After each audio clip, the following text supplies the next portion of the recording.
I officially think we lost Alison. So I'm going to welcome you, Victoria. Thank you. We're so glad you're here on behalf of my mysterious missing sister, Alison. We're excited to talk about today. So today we are going to prescribe a dose of laughter. So in this conversation, we're going to understand a little bit more about laughter yoga and how it brings more joy into your life. And we're also going to understand how it helps your body and brain feel more energetic and healthy. And there's so much more with our next guest that I want to ask you about, everything from being a graduate of Ringling's brothers, Barnum and Bailey Clown College, and there's so much more. So welcome to the show. And Victoria, thank you for being here. Well, thank you so much for having me, Marcy. I'm so glad that I could talk to a real yogi and persuade you to try laughter yoga. Oh, I cannot wait to learn more because I do love yoga. I will admit, I still barely can touch my toes, but I do love going as much as I can. But tell me more about laughter yoga. What is it? And what's the origin story about laughter yoga? Sure. So laughter yoga was developed by a doctor in Mumbai, India. His name is Dr. Mudan Kataria. And he saw a real connection between humor and health. And of course, everyone's heard that saying, laughter is the best medicine. But he really did have a great bedside manner with his patients. And they recovered more quickly because he visited them and laughed with them. And so he did some research and he wanted to get down to what that really meant and how he could initialize that into a more widespread movement, let's just say. And it has become that. So he went down to the town square in Mumbai, India, with his wife and his friends, and they started telling jokes. And they laughed, and it was a good time. And they did that for a couple of weeks. But, the jokes just kind of were not funny after a while. And in fact, they became very blue, let's just say. And so he figured he had to do something different to sustain this type of laughter. And so he developed the exercises surrounding laughter yoga. And in fact, it has developed now to where there's a World Laughter Day, and they're looking forward to world peace through laughter. And really, after practicing laughter yoga for about, I would say, I should know this off by heart, let's say 12 years, it's probably 13 years at this point, it really does allow you to do anything or believe in anything. And, almost anything is possible when you laugh. So why did I get involved in laughter yoga, you may ask? I was going through a horrible divorce. Well, are they ever good? I guess not. So in 2009, it was 7 years. The divorce was 7 years long. So in the middle, in 2009, I saw this class in Ohio, and I went, and it was just amazing. I had felt so sad and so depressed, and here I was just laughing with strangers, being very childlike, being very silly. And the great thing about it was I took the training to become a certified laughter yoga leader. And I would say that kind of saved my sanity at that point. So I'd love to know more, so why is that? It's fascinating because it is known that laughter, is the best medicine.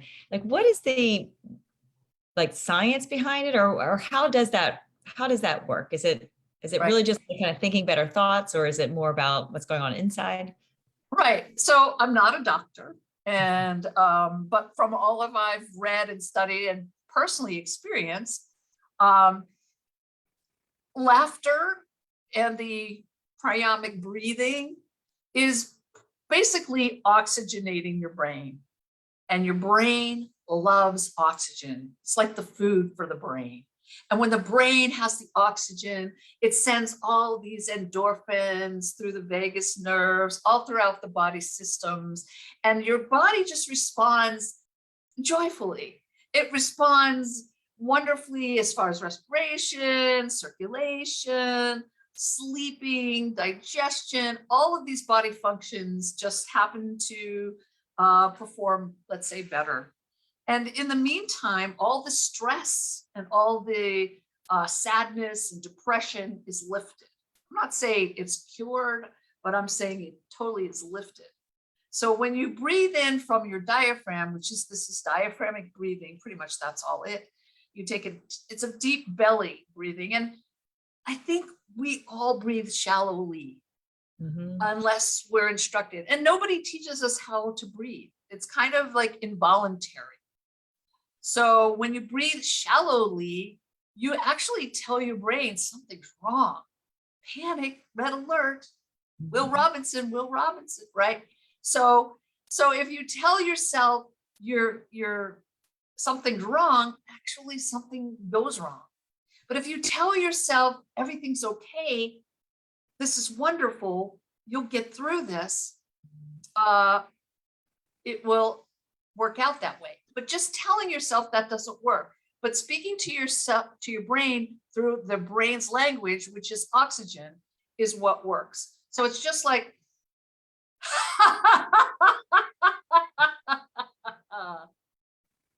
that's it, pretty much. And then we do the exercises.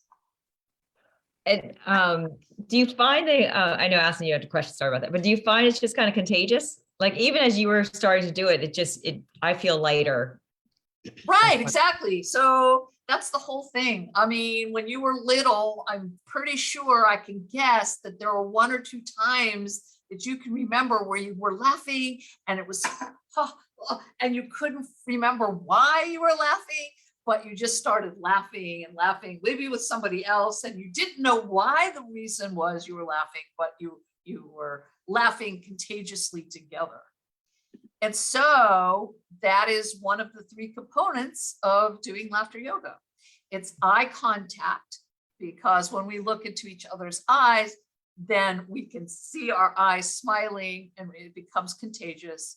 The second part is the deep breathing, which if you go all the air all the way in and then you laugh it out, all that bad air goes out.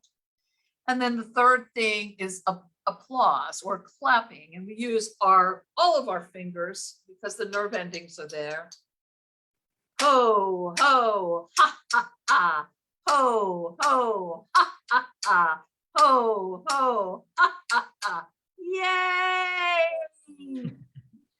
So we do it for about 20 minutes. I do it with my senior citizens for about 45 minutes because they're extra special in need. And then you get a sense of euphoria. You get a sense of lightness. You get a sense of happiness. You get a sense of well-being, even kindness. And at the end of every laughter yoga session I do with my seniors, I give them a nice big heart. And I say, I love you. Because we actually all fall in love with each other and laughter. I think it's so fun, just to put it out there, but it's fun to learn this because like oxygen, I mean, we just spent 2 years worrying about oxygen levels with this pandemic thing. And it was so important. I know I had, for example, I've had bad allergies for a while and they have affected my breathing. And so, that's always been a concern to me, is that the breathing. And then you have this, thing with COVID and you're like, oh gosh, oh no. But I can see how this is so healthy for you. And it's so simple. Right. And it's finally where you're telling your body how to be instead of your body telling you how to be. So as long as you take that deep breath, you can do it anytime. You can do it with other people, which is optimal, but you can do it by yourself. And during the pandemic, we were so lonely and we were isolated. And so I sat here in my apartment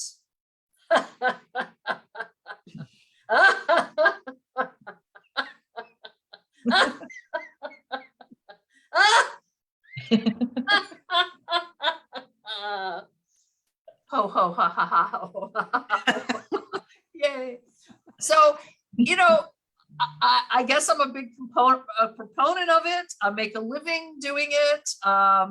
I've been an honorary speaker for groups doing laughter yoga. I've done it at retreats, at corporate retreats, at family reunions. But it's a great way to bond as a community. And like you said, it's fun. It's just fun.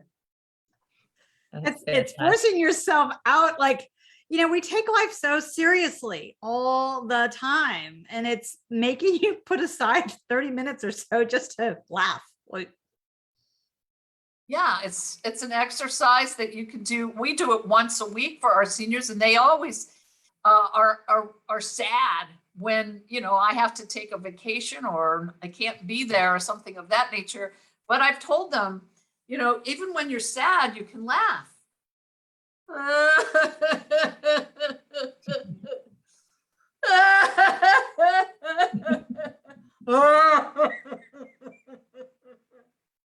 Oh. Right? So it's you deciding, right? It's you deciding. It's you deciding, and you telling your brain, look, you know, there's stuff on the news. I just saw that, so shocking. Just scared me, right? Boo! Boo! Boo! Oh, oh. Yay, right? Yeah, it's taking that deep breath. Right? It's taking that deep breath. Victoria, you went to clown college. And I am assuming this is not the same thing as just going to, say, the University of Florida. No, but it was in Florida. And I actually got a full scholarship to go to Ringling Brothers, Barnum and Bailey Clown College in Venice, Florida. And when I got there, one of the most wonderful revelations was that there were 50 people who were exactly like me. In some very strange way, we all knew each other before we'd ever said hello. We were all funny. We were all intrinsically clownish. And to this day, which has been 35 years since, in fact, this is our 35th class reunion. We had one in February on Zoom, and we are as close and bonded as we were the day we graduated. And on the day we graduated, we got paid because they did a TV special, and Dick Van Dyke was there to host the TV special. So I have many pictures of me hugging Dick Van Dyke. Well, tell me about, I mean, what would you learn at a clown school? I mean, what's the premise, the point, the drive to go there? Right. So here's the thing that's very sad, because now clown school, clown college, the Ringling Brothers one at least, is totally closed. But clowning is an ancient art. They had clowns, I would say back to the earliest of civilizations, probably the caveman that stumbled on a Tyrannosaurus Rex bone, that was probably one of your first clowns. But, throughout Roman history, Greek history, Shakespearean days, there's always been clowning. And so it is an ancient art. The interesting thing is, I think that's probably where I started my improv, because we had Viola Spolin lectures on improv. So improv, it has been very important in my life, because it is acting without speaking to some degree. When you're improving your object work, when you are able to emote without speaking, So it's very interesting. It's different than miming. And the other very interesting thing I must say about clown school, besides learning to juggle, and besides learning to ride a unicycle, and besides learning to walk on stilts, which are all like physical skills, was the aspect of creating your face, which we did live casts of our face. And then you were to look at your face as if it were projected to the 600th seat in the arena, and find those places in your face that moved. And that's what you would highlight in a painting sort of fashion. I wish we would have known about, I would have brought my clown picture here, but the idea is that, you know, you wanted everything about you to send to that 600th seat or 600th row. And your movements were very, so everybody would understand them. I was the dog trainer. So I had two little toy dachshunds that I trained to do two tricks, which were in the show. So every day before clown college would start, I would ride a bicycle over to the area where the dogs were, and I would walk them and clean them up after them, and, you know, play with them. And then we did regular training after regular clown school. So and those, all of that time period, I inspired my first book, which was Class Clown, published by Finishing Line Press. So there are many poems in there about my clown college experience. That's so great. Well, can you share one memory, like if anything stands out, like a moment in time you're in clown school, like what's one of your most memorable experiences you'd like to share? Sure, I really would like to share this one experience, because I think in relationship to what we're talking about here, and you know, trying to bring joy into the world, try to manage things, I think it's important to remember that mistakes are going to happen. And it's, you know, really true about how you take those mistakes in anything and create something from those mistakes. And I guess one of the tricks that we were teaching the dogs to do was, it was called the long dog. So already we have two long dogs, right? But we put them under a harness. So one's head, that was Max, would stick out, and Oscar's tail would stick out the best. So we elongated the dogs by one head here and the tail here, and they had this harness with a tarp over it. And so, you know, that was the trick basically. And we just were supposed to walk around the arena, and everybody would like, ha, ha, ha, ha. But Oscar had something else in mind, and he was a showman all of his own. So he would almost always in rehearsal, he would go underneath the canvas and stick his head out. So that would definitely disillusion the illusion. So I was very frustrated about it, and I knew that we had to perform this. And my coach said, you know what? You should use it. If he's going to do it, expect it. And look away at the time like you don't know what's happening. And when I finally got that synced, it was hilarious because, and I would look away and he would look out, and then I would look back and he would look out, you know, and it was just really funny. And the audience were roaring, and they were roaring because he was making it not work. He was doing a mistake. So that would be my one story, I would say. There are many others, but you know. Well, that's such a great story. It's like, you know, like kind of in life, if you have something that's predictably going to be your trigger and you allow it to be your trigger, it just gets worse and worse and worse. You get more and more mad. And instead using it for your advantage and just kind of lighten up, make it work. Yep. I love that. That's so great. So tell us about your books. You written one. I heard you say you wrote a book. Did you? When was I've that? written, I've written actually 5 books. However, only 3 have gotten published so far, and 1 is under contract for 2023. So that's my full-length manuscript, and you'll see it's here, Hatchet Son. And I'm still with the editors. We're working on that to get that published, also by Finishing Line Press in 2023. My most recent book is Spontaneous. And this was an interesting phenomenon. I entered a poem a day challenge to write a poem a day from prompts. And some of the prompts were like, well, in 1895, the molasses factory in Springfield, Massachusetts exploded, and there were reported 200 and some deaths by molasses. So you choose a very strange death and write about it.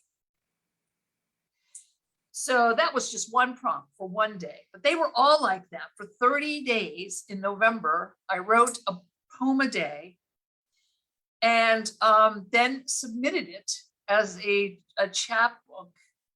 And I won the prize, and they published it. Well, the West Florida Literary Federation published it, and it was selected by Catherine Nelson Bourne, who's the poet laureate of Northwest Florida. So that was very surprising to me. The other 2 books, Class Clown was one, and When the Walls Cave In, that was about my divorce.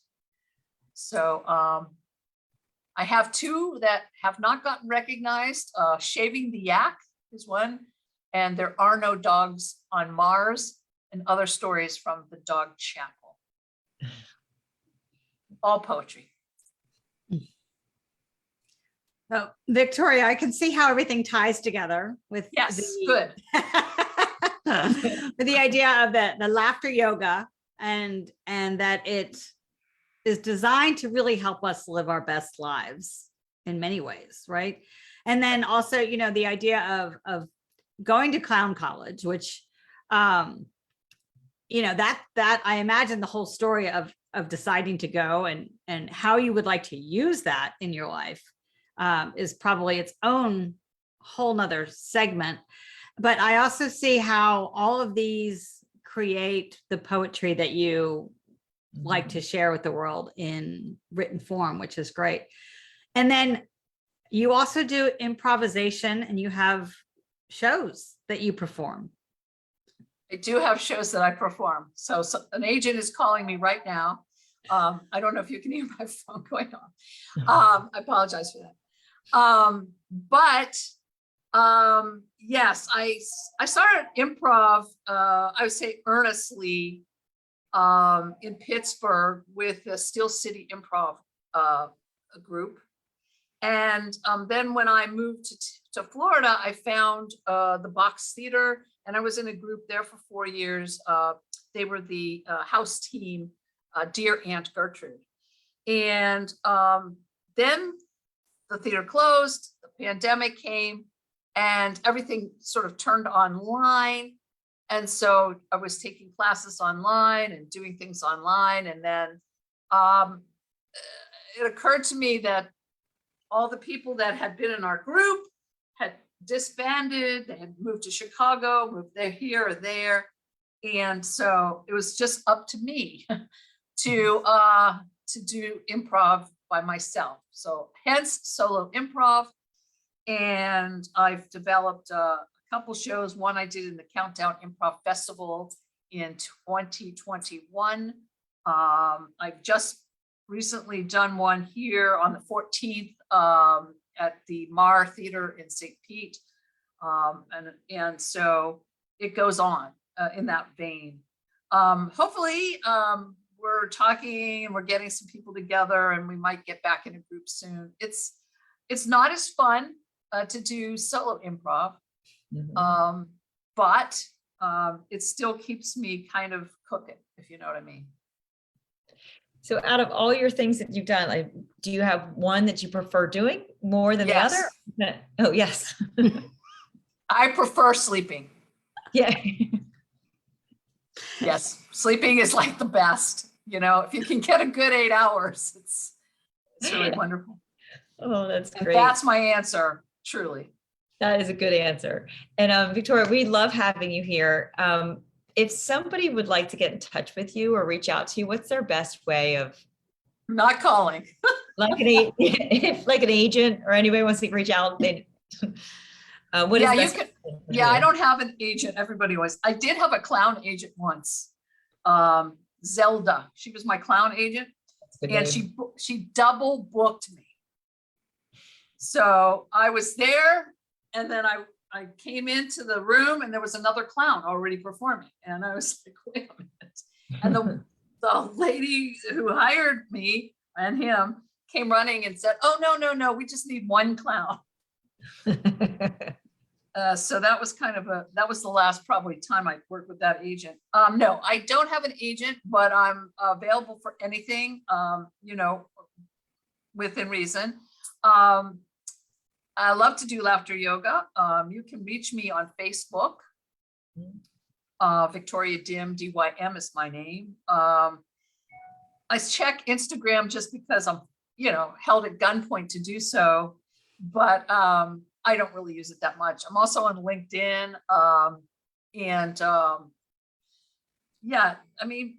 Facebook's probably the best. I do have a website, but I don't update it. Just like I don't really want to do a blog. I hate technology. Did I tell you that? It frustrates me. Well, Victoria Dym, we are so glad you've been able to come. And I apologize for my popping in and popping out and popping in and popping out in the beginning. Technology. Oh, I hardly noticed. Again, technology, it's great until it doesn't work. And then all of a sudden you're like, no, not right now. I know. But we are really glad you're able to come. And on behalf of RevelCoach, we've enjoyed this conversation, and we know that our audience will have enjoyed it as well. So thank you again for coming, and remember to tune into RevelCoach Plus and visit with all of our exciting guests that we have. So anyway, goodbye, everybody. Goodbye. Thank you, Alison. Thank you, Marcy. Thank you. So